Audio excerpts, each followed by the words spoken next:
Hello, Gareth here. So this is just a quick video, and I just want to encourage you in this video to go outside and paint.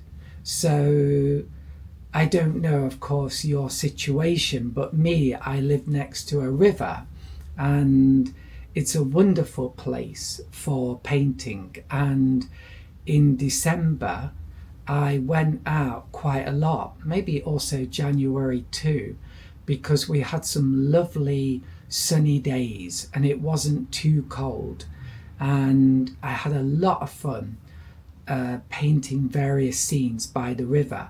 And maybe a few points. So number one is just please get out there and paint. The second, depending on the weather, if it's really bad, then maybe don't, yeah?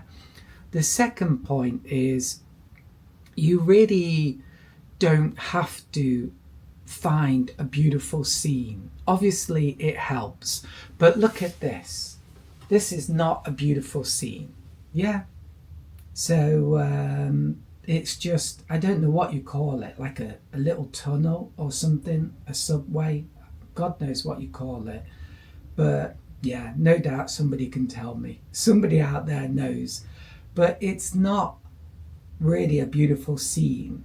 But the thing is, practice is very important, and also the most unlikely kind of scenes can actually end up sometimes being good paintings, and also interesting because they're not the normal typical beautiful scene.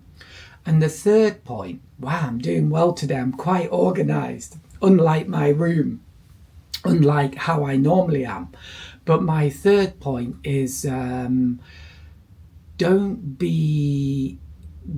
allow the desire to do a great painting stop you. There's that saying, isn't there, that you can't make an omelette without cracking or whatever a lot of eggs. And with painting, it's only when you're not afraid of failing that you really start to get better. So you really, I know it's difficult, but you really need to not let bad paintings or the fear of doing a bad painting stop you, because it's one of the biggest handicaps to getting good at painting. And no matter how good you get, you're always going to do bad paintings. Bad paintings. You're always going to do bad paintings. So if we allow mistakes to stop us, if we allow mistakes to bother us and upset us, then we will not progress. So there we go, just a few important points. And now we're going to get on, and I'm going to show you me going to this place and painting this scene. So I hope you enjoy this.